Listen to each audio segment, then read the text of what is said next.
Hello అండి, అందరికీ నమస్కారం. Welcome back to our channel మన నేమ్స్ కిచెన్. ఈరోజు వీడియోలో అయితే ఎంతో టేస్టీగా ఉండే రెగ్యులర్గా చేసుకునే జంతికలు కాకుండా కొంచెం డిఫరెంట్ టేస్ట్ తోటి మీకు చేసి చూపించబోతున్నాను. అవి వచ్చేసి పెసరపప్పు జంతికలు అనమాట. పెసరపప్పు జంతికలు అంటే పిండితోటి చేస్తామనైతే అనుకోకండి. మనం పెసరపప్పుతోటి చేస్తున్నాము. ఎలా చేస్తున్నాము, ఆ ప్రాసెస్ ఏంటనేది మీరు ఫుల్ వీడియో చూస్తేనే అర్థమవుతుంది. అండ్ ఇవి చూసారు కదా ఎంత కరకరలాడుతూ ఎంత బాగా వచ్చాయో. అండ్ అట్లానే టేస్ట్ కూడా చాలా అంటే చాలా బాగుంటాయి. సో ఇది ఎలా తయారు చేసుకోవాలి ఏంటనేది ఇప్పుడు చూసేద్దాము. ఇప్పుడైతే కుక్కర్ తీసుకొని అందులోకి అయితే 1 కప్పు వరకు పెసరపప్పు తీసుకోవాలి. దీన్ని నానబెట్టాల్సిన అవసరం లేదు, అప్పటికప్పుడు వేసుకోవచ్చు. వేసుకొని నీట్గా కడిగేసుకొని 1 కప్పు పెసరపప్పుకి 2 కప్పుల దాకా నీళ్లు పోసుకొని ప్రెషర్ పెట్టేసుకొని 3 to 4 విజిల్స్ వచ్చేంత వరకు ఉడికించుకోవాలి. అండ్ ఇది ఉడికేటప్పుడు ఇందులో ఒక 1 or 2 టేబుల్ స్పూన్స్ అంతా ఆయిల్ వేసి ఉడికించారంటే పప్పు అనేది బాగా మెత్తగా ఉడుకుతుంది. ఇప్పుడు ఫైనల్గా చూసినట్లయితే పప్పు అయితే బాగా మెత్తగా ఉడికింది. కానీ మనకి జంతికల్లో ఎక్కడ కూడా పప్పు అనేది బయటికి రాకూడదు, పేస్ట్లా అవ్వాలి. కాబట్టి ఒకసారి ఈ విధంగా తగినన్ని వాటర్ అయితే వేసుకొని ప్యూరీ లాగా మెత్తటి పేస్ట్ లాగా అయితే ప్రిపేర్ చేసుకోవాలి. కంప్లీట్గా చల్లారిన తర్వాత ఈ విధంగా మెత్తటి ప్యూరీలా తయారు చేసుకొని అయితే పక్కన పెట్టుకోండి. పప్పు అనేది ఎక్కడా కూడా ఉండకూడదు.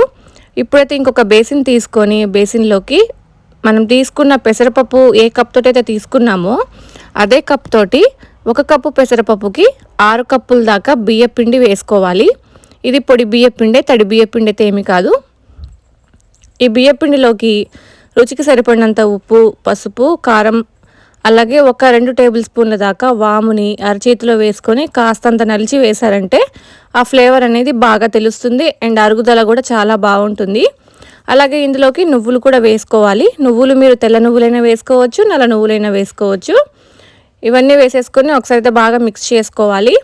అండ్ ఈ బియ్యపిండి కూడా మీరు ఒకసారి జల్లించుకుంటే బాగుంటుందన్నమాట. అలాగే ఇప్పుడు మనం ఇంట్లో తయారు చేసి పెట్టుకున్న వెన్నపూస ఏదైతే ఉంటుందో దాన్ని ఒక 2 పెద్ద టేబుల్ స్పూన్స్ ఉంటాయి కదా, సో దాంతో ఒక 2 నుంచి 3 వరకు ఈ విధంగా వేసేసుకొని బాగా మిక్స్ చేసుకోవాలి. ఇలా మిక్స్ చేసిన తర్వాత ఇందులోకి పెసరపప్పు పేస్ట్ ఏదైతే ఉంటుందో సో ఆ పేస్ట్ మొత్తాన్ని కూడా పిండిలోకి వేసేసుకొని బాగా మిక్స్ చేసుకోవాలి. ఇలా మిక్స్ చేసేటప్పుడు ఇందులో ఎక్కువ వాటర్ అయితే ఏమి వేయకండి, ఎందుకంటే పెసరపప్పు పేస్ట్లో ఆల్రెడీ వాటర్ ఉంటుంది కాబట్టి.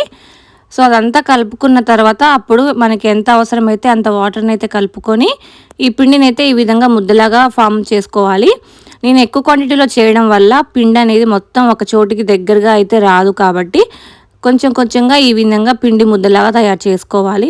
అండ్ ఫైనల్లీ ఈ పిండి ముద్ద అనేది ఇలా ఉండాలన్నమాట. మరీ ఎక్కువ నీళ్లు పోసి బాగా తడిపేయొద్దు, ఎందుకంటే నూనె అనేది ఎక్కువగా లాగుతుంది. కాబట్టి తక్కువ నీళ్లు పోసుకొని కొంచెం గట్టిగా, కొంచెం సాఫ్ట్గా, మరీ గట్టిగా కాకుండా మరీ సాఫ్ట్గా కాకుండా కలుపుకోండి.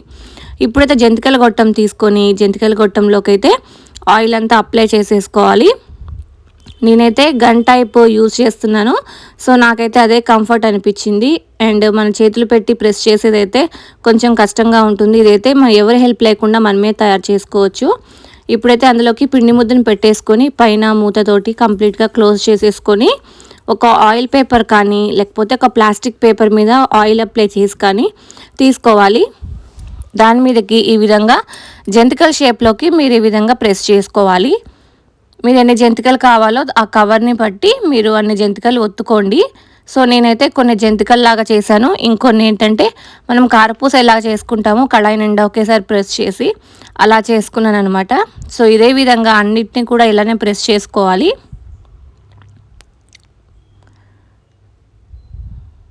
చూసారు కదా, ఈ విధంగా జంతికల్లాగా ఒత్తుకున్నాక ఒక్కొక్కటిని తీసి డీప్ ఫ్రైకి సరిపడంత ఆయిల్ పెట్టేసుకొని ఆయిల్ బాగా హీట్ ఎక్కిన తర్వాత ఆయిల్లో వేసేసుకొని ఫ్రై చేసుకోవాలి. నేను ఇంకొంత పిండిని ఈ విధంగా కారపూసలాగైతే ఒత్తేసుకొని బాగా ఫ్రై చేసుకున్నాను. అండ్ ఇవి మాడనివ్వకుండా డార్క్ బ్రౌన్ రాకుండా లైట్ గోల్డెన్ కలర్లో ఉండగానే తీసేయండి, ఎందుకంటే ఇవి వెంటనే క్రిస్పీగా అవుతాయి. చూసారు కదా, ఈ విధంగా బాగా క్రిస్పీగా అయ్యేంత వరకు అయితే ఫ్రై చేసుకోవాలి, అటు ఇటు టర్న్ చేసుకుంటూ. అండ్ ఇది ఫ్రై అయిన తర్వాత ఆటోమేటిక్గా ఆ వచ్చే బుడగలు అనేవి ఏవైతే ఉంటాయో అవి తగ్గిపోతాయి అన్నమాట. అవి ఎప్పుడైతే మనకి వేగిపోయాయి అనిపించాయో సో అప్పుడు తీసేసి ఒక క్యాన్లోకి అయితే వేసేసుకోండి. ఇప్పుడు మిగతా పిండిని కూడా ఇదే విధంగా అన్నిటిని కూడా ఒత్తుకోవాలి. చాలా సింపుల్ అండి. ఎప్పుడు చేసే బియ్యపిండి, శనగపిండి, లేకపోతే మినపగుళ్ళు, సగ్గుబియ్యం ఇలా డిఫరెంట్ టైప్స్ ఆఫ్‌లోతోని చేస్తారు కదా జంతికలు. అలా కాకుండా ఒక్కసారి పెసరపప్పుతోటి ట్రై చేసి చూడండి. ఆ కమ్మదనం అనేది, ఆ టేస్ట్‌నెస్ అనేది మీకే తెలుస్తుంది. అండ్ ఆ క్రిస్పీనెస్ కూడా తెలుస్తుందనమాట. అంత క్రిస్పీ అండ్ టేస్టీగా ఉంటాయి. చాలా అంటే చాలా బావుంటాయి. ఎప్పుడు రెగ్యులర్‌గా చేసుకునే విధంగా కాకుండా ఒకసారి ఈ సంక్రాంతికి ఇలా ట్రై చేసి చూడండి. ట్రై చేసి ఎలా వచ్చిందో నా కామెంట్ సెక్షన్‌లో అయితే కామెంట్ చేయండి. అండ్ కొత్తగా చూస్తున్న వాళ్ళైతే నా ఛానల్ సబ్స్క్రైబ్ చేసి పక్కనున్న బెల్ ఐకాన్ యాక్టివేట్ చేశారంటే నేను పెట్టే ప్రతి వీడియో కూడా మీకు నోటిఫికేషన్స్‌లో వస్తాయి. Thank you friends. Thanks for watching.